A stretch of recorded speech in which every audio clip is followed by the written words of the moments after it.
یہ کہتی ہیں اگر کوئی رمضان میں فوت ہو جائے تو کیا اس کو عذاب قبر ہوگا؟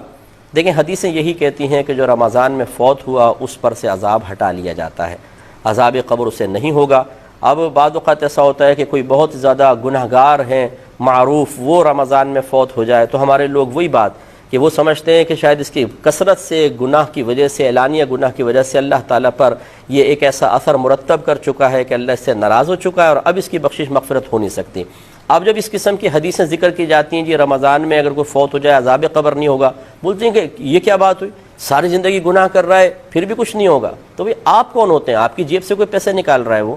یا آپ کی کوئی پراپرٹی اس نے قبضے میں لے لی ہے، یہ اس کا معاملہ ہے، اس کے رب کا معاملہ ہے، آپ کو کیا تشویش ہے؟ بلکہ اس طریقے سے اللہ تبارک و تعالی کی تقسیم پر اعتراض کر کے آپ گناہگار ہوں گے۔ آپ نے نیک عمل کر کے کون سا کمال کر لیا؟ یہ آپ کا کمال نہیں، یہ اللہ تبارک و تعالیٰ کا کرم ہے کہ اس نے آپ کو بے شمار گناہوں سے بچایا ہوا ہے، تو یہ ہمارا کوئی کمال نہیں ہے۔ اس طرح اس شخص نے اگر گناہ کیے ہیں تو اللہ تبارک و تعالیٰ نے اپنے عدل سے اسے نفس و شیطان کے حوالے کر دیا اور لڑنے کا موقع فراہم دیا، وہ شکست کھا گیا، اور آپ کو اللہ نے اپنے فضل سے نفس و شیطان کو مغلوب کر کے عبادات کی توفیق عطا فرمائی۔ دونوں جگہ، ایک جگہ عدل ہے ایک جگہ فضل ہے، لہٰذا ہمارا کوئی کمال نہیں ہے۔ اس لیے کسی شخص کے بارے میں آپ یہ گمان نہیں کر سکتے ہیں کہ یہ ضرور جہنم میں جائے گا، اور اگر کوئی کہے کہ نہیں حدیث کے مطابق اس کی بخشش ہو جائے گی تو آپ اعتراض کرنا شروع کر دیں کہ بھئی کیوں بخشش ہو جائے گی؟ بھئی آپ کون ہوتے ہیں کیوں کہنے والے؟ آپ اگر یہ کہنا چاہتے ہیں کہ معاذ اللہ ثم معاذ اللہ، پھر تو یہ ناانصافی ہوگی کہ میں نیک عمل کر رہا ہوں، وہ گناہ کر رہا ہے، وہ بھی بخشا جائے میں بھی بخشا جاؤں، یہ تو اللہ تعالیٰ کی ناانصافی ہے۔ آپ کون ہوتے ہیں حکم لگانے والے اللہ تبارک و تعالیٰ پر؟ اس لیے وہ کتنا ہی گناہ گار اور پاپی ہو، ساری زندگی شرابیں پیتا رہے، ساری زندگی زنا کرتا رہے،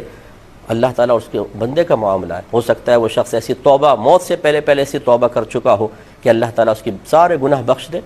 بغیر توبہ کے بھی مر گیا لیکن اللہ تبارک و تعالیٰ نے اس کو رمضان میں موت دے دی، اور کسی نے اس کے لیے دعا کر دی، اللہ تعالیٰ اس کے وسیلے سے بھی اس کو بخش سکتا ہے۔ میرے آقا صلی اللہ علیہ وسلم نے ارشاد فرمایا کہ میری امت گناہوں سمیت قبر میں جائے گی اور مغفرت شدہ اٹھے گی، اور اس کی وجہ بیان فرمائی لوگوں کی دعائیں مغفرت کی بنا پر۔ یہ شرح الصدور کے اندر یہ حدیث پاک موجود ہے۔ تو پوری امت کے ساتھ یہ معاملہ نہیں، لیکن اکثر کے ساتھ ایسا معاملہ ہے، کیونکہ بعض سرکار کے امتی جہنم میں بھی جائیں گے اور پھر آپ کی شفاعت سے وہ باہر آئیں گے، لیکن یہ اکثر لوگوں کے بارے میں سرکار کا قول ہے کہ میری امت گناہوں سمیت۔ ایک روایت میں ہے کہ میری امت گناہ سمیت قبر میں جائے گی تو جمعے تک انہیں عذاب ہوگا، اگر عذاب ہو رہا ہے جمعے کے بعد عذاب اٹھا لیا جائے گا۔ یہ تو میری اللہ کی مرضی ہے نا، تو اس طریقے سے ہمیں اللہ تعالیٰ کی تقسیم پر معترض نہیں ہونا چاہیے۔ اللہ نہ کرے، خدا نہ خواستہ آپ ابھی بڑے پپو ہیں، نیک ہیں، پرہیزگار ہیں، اور پھر آپ سے کوئی خطا ہو جائے